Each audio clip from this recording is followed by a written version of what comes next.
Hello friends, welcome back. स्वागत है आपका इकोनॉमी के बहुत इंटरेस्टिंग और इंपॉर्टेंट टॉपिक, जिसको आप अपने प्री के लिए, मेंस के लिए, ऐसे के लिए, इवन जनरल डिस्कशन या आपके इंटरव्यू के लिए आप यूज कर सकते हैं, इवन एथिक्स के लिए।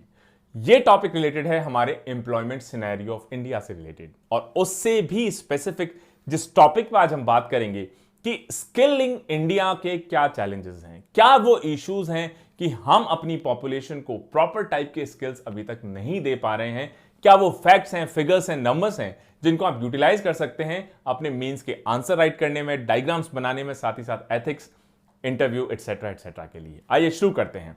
सबसे पहले ये टॉपिक न्यूज में क्यों बना रहा, अभी जो वर्ल्ड यूथ स्किल्स डे मनाया गया उसमें ऑनरेबल प्राइम मिनिस्टर ने कहा कि एक्चुअली आत्मनिर्भर भारत बनाने के लिए स्किल्ड वर्कफोर्स का होना बहुत ही ज्यादा जरूरी है।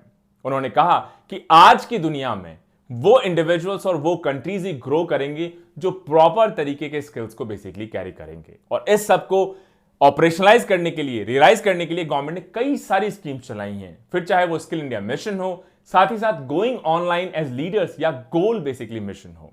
इन arguments, in missions, in different schemes के थ्रू इंडिया ने एक अपनी फाउंडेशन लेकी है कि किस तरीके से हमारी यूथ में हम स्किल लेवल को बेसिकली अपग्रेड करेंगे। सबसे पहले समझने की कोशिश करते हैं इस पूरे स्किल के कॉन्वर्सेशन में कि ग्लोबली इंडिया कहां रैंक करता है। अगर हम ग्लोबल ट्रेंड्स देखें, 2018 की बेसिकली जो रिपोर्ट है, इसके हिसाब से जो हमारी इंडस्ट्रीज हैं, हमारी कंपनीज हैं, उनको किस टाइप का स्किल चाहिए और कितना स्किल उनको लोकली अवेलेबल है, कितना बेसिकली स्किल डेफिसिट है या कितना स्किल शॉर्टेज है, इसका ये जो ग्राफ अगर आप देखेंगे तो वर्ल्ड में इंडिया को चौथे नंबर पर बेसिकली रखा गया है। सबसे ऊपर जापान, फिर टर्की, फिर ग्रीस, फिर इंडिया। मतलब ये वो कंट्रीज हैं जो स्किल शॉर्टेज सबसे ज्यादा फेस कर रही हैं। इंडिया का अगर आप देखें तो इंडिया में बहुत क्लियर है कि 56% स्किल शॉर्टेज इंडिया में क्लियरली निकल कर आ रही है कि जो इंडस्ट्रीज को जिस टाइप की या जिस क्वांटिटी में स्किल चाहिए वो हमारी इंडस्ट्रीज को शायद प्रॉपर अमाउंट्स में नहीं मिल पा रही है। वहीं अगर आप चाइना की देखें तो सिर्फ 13%, अगर आप यूके का देख लें सिर्फ 19%, स्पेन 24%, फ्रांस 29%, यूएस 46%, जर्मनी 51%। मतलब एक बहुत बड़ी अपॉर्चुनिटी है कि अगर हम अपनी यूथ को, अपनी यंगर जनरेशन को सही टाइप के स्किल्स इंपार्ट कर सकें तो उनको भी बेटर इंप्लॉयमेंट अपॉर्चुनिटीज मिलेंगी। साथ ही साथ जो हमारी इंडस्ट्रीज हैं, हमारी कॉर्पोरेट हाउसेज हैं, हमारी कंपनीज हैं, उनको भी वो लेबर या उनको भी वो एम्प्लॉयज या उनको भी वो स्किल सेट मिल पाएगा जिनकी उनको बेसिकली जरूरत है। अब एक छोटा सा डिस्कशन कंपैरिजन हो जाए कि हमारा जो एजुकेशन है उसको अगर हम कंपेयर करें कि वो एजुकेशन तो हम ले लेते हैं, लेकिन क्या एक्चुअली उस एजुकेशन को गेन करने के बाद हमें प्रॉपर एम्प्लॉयमेंट या रोजगार मिल पाता है। कुछ नंबर्स को अगर हम देखें तो इंडिया में अनएम्प्लॉयमेंट एक मेजर प्रॉब्लम है, बेरोजगारी। और इस ग्राफ को अगर आप देखेंगे तो इससे आपको ऐसा लगता होगा कि जैसे जैसे आप हायर एजुकेशन गेन करते जाते हैं, एम्प्लॉयमेंट का इशू और ज्यादा बढ़ता चला जाता है। ये जो चार्ट है ये अप्रैल 2021 के पीरियड तक का है, जब हमारा ओवरऑल अनएम्प्लॉयमेंट रेट आप देखेंगे कंट्री में तो ऑफिशियल नंबर्स हैं 6.83%। और इस ग्राफ से आप देखेंगे कि ग्रेजुएशन या उससे हायर डिग्री अगर आप ले लेते हैं तो एक्चुअली आपको 3 गुना ज्यादा अनएम्प्लॉयमेंट फेस करना पड़ सकता है। अब बहुत काउंटर इंट्यूटिव लगता है कि अगर मैं बेटर एजुकेशन ले लूंगा तो एम्प्लॉयमेंट अपॉर्चुनिटी ज्यादा होनी चाहिए, लेकिन इस ग्राफ के हिसाब से एक्चुअली नहीं। अगर आपके पास कोई एजुकेशन नहीं है तो हो सकता है आप नॉर्मल मीनियल बेसिकली कामों में अपने आप को एम्प्लॉय कर पाए। अगर आप 6 से 9th क्लास तक हैं तो सिर्फ 1.6% अनएम्प्लॉयमेंट है।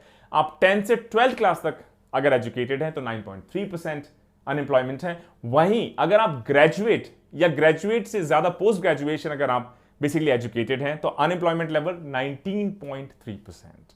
तो बड़ा डिलेमा हमारे यूथ के सामने है कि ज्यादा एजुकेटेड होने का मतलब कहीं ज्यादा अनएम्प्लॉयड होना तो नहीं हो जाएगा। अब डबल वहमी आप देख लीजिए। पहला हमने ग्राफ देखा जिसमें देखा कि इंडिया की जो इंडस्ट्री है वो बहुत acute shortage skilled man power की फेस कर रही है। वहीं दूसरी तरफ अगर हम देखेंगे तो हमारा जो ग्रेजुएट और पोस्ट ग्रेजुएशन लेवल का अनएम्प्लॉयमेंट रेट है वो 19.3, रफली लेट्स से 20% के आसपास है।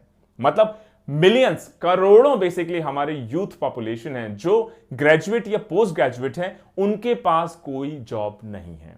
इंडस्ट्रीज को लोग चाहिए राइट काइंड ऑफ स्किल के साथ। हमारा यूथ एजुकेटेड तो है, लेकिन हो सकता है उसके पास वो स्किल ना हो जो इंडस्ट्रीज को चाहिए। तो हमारे यूथ को जॉब नहीं मिल पा रहा है, इंडस्ट्रीज को वो लोग नहीं मिल पा रहे जिस टाइप का स्किल सेट उनके पास होना चाहिए।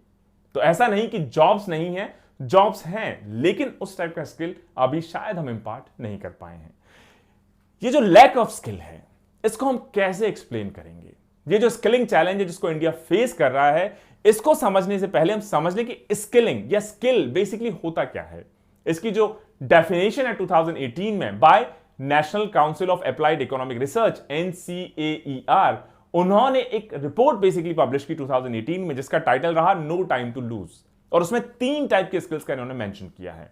पहली skill cognitive skills. Cognitive skills ऐसी होती हैं जो बेसिक स्किल्स होती हैं आपकी लिटरेसी की, न्यूमेरेसी की, अप्लाइड नॉलेज की, प्रॉब्लम सॉल्विंग की। उसके अलावा हायर कॉग्निटिव स्किल्स हो सकती हैं एक्सपेरिमेंटेशन की, रीजनिंग की, क्रिएटिविटी की। जो सेकंड टाइप की स्किल है वो है टेक्निकल और वोकेशनल स्किल, जो कि फिजिकल और मेंटल एबिलिटी की आप कैसे स्पेसिफिक टास्क को बेसिकली कैरी आउट कर सकते हैं डिफरेंट टूल्स को यूज करके, डिफरेंट मेथड्स को यूज करके किसी भी ऑक्यूपेशन में। और जो तीसरी लास्ट टाइप की स्किल है वो है सोशल एंड बिहेवियरल स्किल। ये इंक्लूड करती हैं working, communicating and listening to other type, sophisticated intercommunication की बेसिकली स्किल्स। जो तीनों टाइप की बेसिकली स्किल्स हैं, इनको अगर आप कंबाइन कर दें तो और कई टाइप की नई टाइप की बेसिकली स्किल्स भी निकल के आ सकती हैं, जैसे फाउंडेशनल, एम्प्लॉयबिलिटी, एंटरप्रेन्योरियल स्किल्स। आप इन ग्राफ्स में देखेंगे कि फाउंडेशनल स्किल्स आप बेसिक और हायर कॉग्निटिव के साथ, टेक्निकल, वोकेशनल के साथ सोशल एंड बिहेवियरल को मिक्स कर देंगे। एम्प्लॉयबिलिटी स्किल्स में आप basic and higher cognitive, technical and vocational, social and behavioural. Entrepreneur में basic and higher, technical and vocational, social and behavioural. किसका कितना पार्ट होगा, डिफरेंट कॉम्बिनेशन से आप डिफरेंट टाइप के स्किल्स भी निकाल सकते हैं।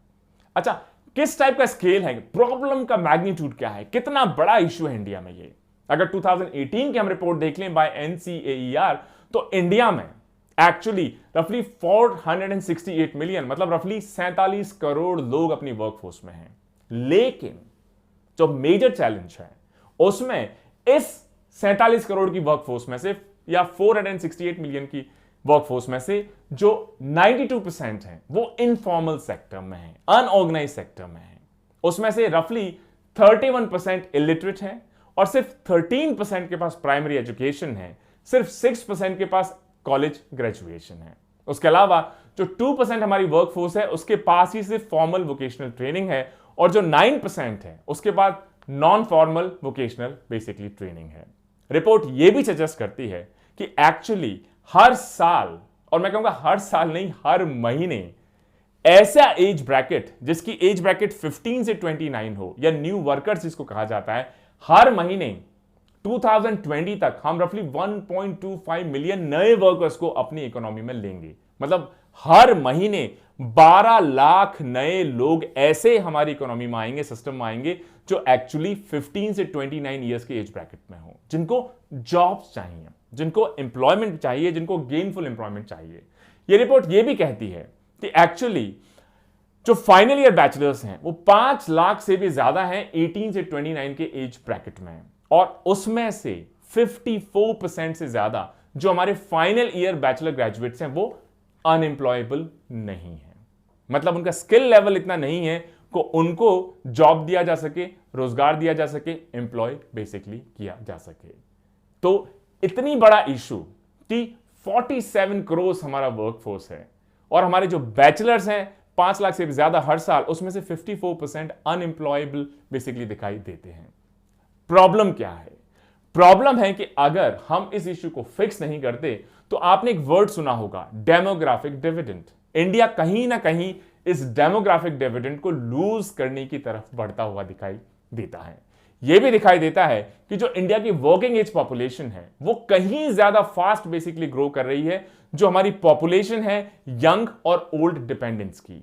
इसका मतलब वर्किंग एज इंडिया लगातार यंग होता हुआ दिखाई दे रहा है। तो इंडिया के पास बहुत बड़ी अपॉर्चुनिटी है कि अगर हम सही टाइप का स्किल दें, उनको एम्प्लॉय करें, तो हमारा सोशली और इकोनॉमिक जो आउटकम होंगे इस पूरी प्रोसेस का, वो पूरे कंट्री के लिए, हमारी पॉपुलेशन के लिए, ज्यादातर सेक्शंस के लिए उनकी बेटर प्रोडक्टिविटी के साथ, बेटर एम्प्लॉयमेंट अपॉर्चुनिटी के साथ, बेटर सैलरीज के साथ उनका सोशल इकोनॉमिक स्टेटस बहुत जल्दी इंप्रूव कर सकता है। अगर हम इस चीज को देखें कि अगर 2020 का हम बात कर लें तो एक्चुअली वो जो रेशियो होगा, जो वर्किंग एज मतलब 15 to 64 इयर्स ऑफ एज और जो उनके ऊपर डिपेंडेंट होंगे मतलब जिनकी एज ज्यादा हो गई, ये दोनों का रेशियो रफली 50-50% रहेगा। 2020 से लेकर 2040 तक की अगर हम बात देखें तो ये और भी ज्यादा फेवरेबल हो जाएगा, मतलब हमारी पॉपुलेशन और भी ज्यादा यंग हो जाएगी। अभी जो ओल्ड एज पॉपुलेशन है या जो चाइल्ड केयर है, जो डिपेंडेंट है इस वर्किंग एज पॉपुलेशन के ऊपर, उनका रेशियो प्रोपोर्शन अभी कम रहेगा। तो यही टाइम है कि इस डेमोग्राफिक डिविडेंड को, जब इंडिया यंग है, वर्किंग एज पॉपुलेशन सबसे बड़ा बेसिकली फैक्टर है, उसको हम सही से स्किल कर पाए, प्रॉपर जॉब्स दे पाए, तो ही हम इन सबको कैपिटलाइज कर पाएंगे और तभी हम इस पूरे डेमोग्राफिक एडवांटेज को डेमोग्राफिक डिविडेंड के रूप में कन्वर्ट कर पाएंगे। लेकिन अगर हम ऐसा नहीं कर पाए, उनको वेल पेइंग जॉब्स नहीं दे पाए, इकोनॉमी के पास वो रिसोर्सेज बेसिकली नहीं होंगे, क्योंकि मान लीजिए आज की तारीख में 60% हमारी पॉपुलेशन वर्किंग एज पॉपुलेशन है और अगले 10 साल 15 साल हम इनको प्रॉपर जॉब्स नहीं दे पाए, अच्छे एम्प्लॉयमेंट नहीं दे पाए, ये अर्न नहीं कर पाए, सोशली इकोनॉमिकली वीकर रह गए, उसके बाद क्या होगा? 15 साल के बाद ये खुद भी ओल्ड एज में ट्रांजिशन करना शुरू कर देंगे और जो यंग एज आएगी वो एक छोटी परसेंटेज होगी इस बड़ी ओल्ड एज के मुकाबले, और इस छोटी यंग एज पॉपुलेशन को इस बड़ी ओल्ड एज पॉपुलेशन को सपोर्ट करना होगा।